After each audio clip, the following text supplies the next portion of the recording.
It is crazy work. But the thing is, let me say this here. A lot of college coaches, you know, and again, me and Coley, good friends. He's picked a whole bunch of gyms out there and a whole bunch of great players, and he's coached a whole bunch of great players up and all that. So there are opportunities, there are times that guys miss out. But a lot of times, college coaches, they think they fucking know it all. Like you'll call them up, and you'll be like, yo, you know, and to me, it'd be a little disrespectful.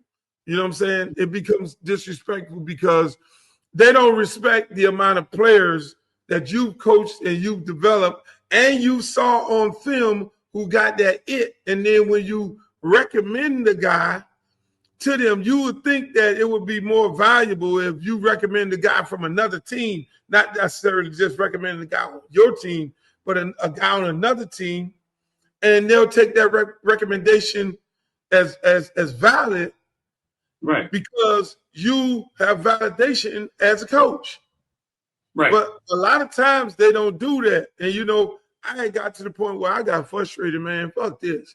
I'm not sitting up here telling these people, and you know, people who I see, but then the smart coaches will come down here visiting, and the first thing they'll say, hey man, who on any of these other teams pop out to you? And then you recommend them, those players, because one thing about South Florida, other than probably one school, we all work together.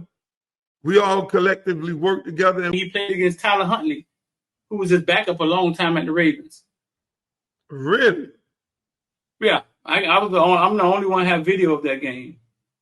Wow. So were you there at the game when Lamar Jackson played against Miami Central? I never, because that was the playoffs, right? So I never would catch that game. It was always a better game. You see what I'm saying? You didn't show. You know, you about right. It wasn't that many people in the stands. I was in the stands, and you know how we do. You know how we do as coaches. We sit on the other side. So I was on the other side, on Lamar Dem's side. There wasn't that many people in the stands because I didn't think they had the confidence that they were going to win that game. And that's when I met Lamar's mother.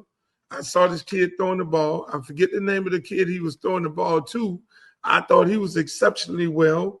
I got on the phone immediately by the half, and I called up Coley, because Coley was our office coordinator at Miami at the time. And I said, Coley, you got to get this dude here.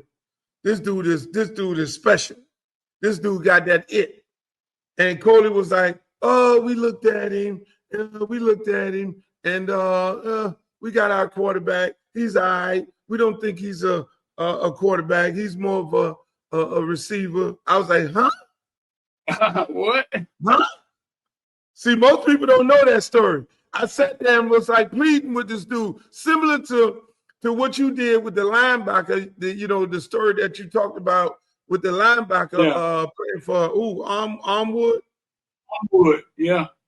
Yeah, but and obviously they listened, but they weren't trying to hear it. And I think it was Brad Kaya who they were so hell bent on at the time, and felt like they had their quarterback, and they they didn't want Lamar to come down there, and the rest is history. So many people turned this kid down, which is amazing that you say that. So many people turned him down.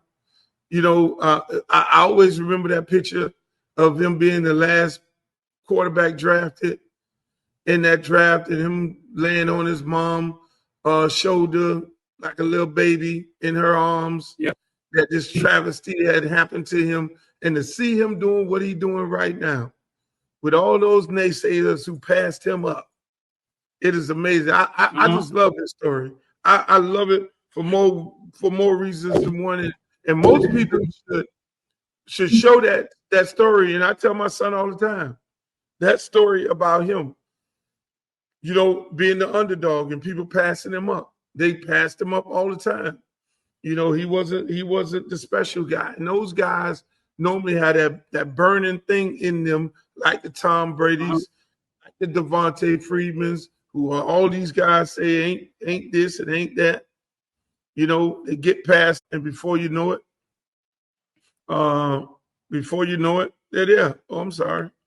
I don't know what happened. The morning of the draft, I created a video. It was him running out versus Hollandale, and he was shooting the guns at Hollandale running out. Really? And he did me the money on the draft. He did me the one on the draft. He said, "Hey man, send me that video." And I cut it up and I sent it to him. He tweeted it out at Footballville. I was like, "Bro, shouldn't you be busy? You know what I'm saying? It's draft day." And he DM'd me. He DM'd me, and I shot him the video, and he retweeted it. It's still on the Twitter. This is me. Yeah. That'll be tough. I don't know yet. All right, you ain't got to answer that. No. You play football?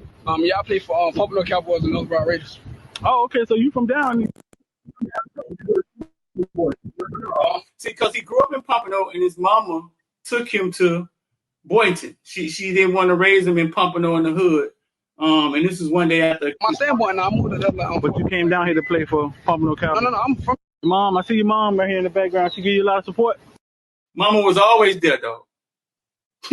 Mama was always right there. You see that? Yes, she got every game. Every game? What is that? 707? Yeah. She be loud or she quiet? No, she quiet. She quiet? She ain't on them loud moms? Yeah, no.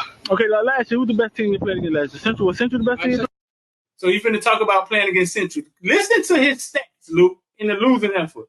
Watch this. So he was talking about getting ready to play against Central. That game. Yeah, Central already. In person, was it what you thought they was? Basically, okay, the two running backs, you ever been cooked? You had heard a lot about them. You had seen a lot of film. I ain't heard nothing about them until like the week we was gonna play them. I heard about them. Oh. He said he did not know who Joseph Yeary and Dalvin Cook was. He said he didn't know till the week that they heard about him. Oh, really? People just telling me they I ain't hear from. No. When I came out there, I seen them. They good. You seen them? Yeah. Yeah. Dalvin Cook, Yeah. That's probably the best tandem we've had down here in about 20 years. Yeah. Yeah. What was the final score of the game? 55-37. 55-37? Yeah. Okay, with your game, you quarterback right now. You play any defense? No. Anything you want to work on?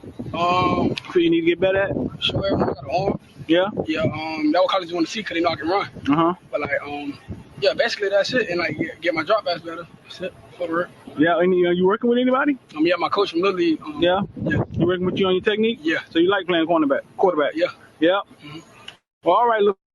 Lamar Jackson, nice running into you here with Footballville. Good luck, man. I appreciate it. I don't know. Maybe I cut the part out where he said his stats was. Wait a minute. Hold on. That's because we had a good season last year. But y'all went. How far y'all went last year? How you did against Central? I threw 2 touchdowns. And I ran 2. I threw for like 200 or something, and I ran for like 1 something. You heard that? You heard that, dog? Yeah, and I was sitting there watching 2 touchdowns. He ran. He threw for 200 yards, and he ran for 100. So just imagine while you were at some other game, some other high-profile game, I was sitting there watching this. I watched this up close and personal. And I called this man at the half, and I was like, who kid is this? And the mama was there. My child. And I'm sitting there, and then I'm like, because it wasn't that many people on this side. I'm sitting there like, this kid is amazing for more reasons than one, because, again, when you show up against a Miami Central, a Miami team that's a tough, a hardcore Miami team, and you show up and you don't bitch up, that goes a long way with me right there. But then when you show up and you show out, and it's like, I don't see these dudes. I mean, this dude going back to back to back. Back and forth. It was back and forth for a minute. And I'm like, this kid is special. And taking off running, throwing the ball, eyes down the field, getting the ball where it need to go at. I'm like, yo, I don't know nothing about this Brad Carr or whoever you getting ready to get, which I ended up getting in trouble. But I'm sitting up here like, Coley, you got to get this dude. So I blame y'all guy who all y'all love, Coley. And me and him always had this argument about this. I love him. I love Coach Coley to death. But we have this argument about the fact that he picked Brad Kaya over Lamar Jackson. That's what he did.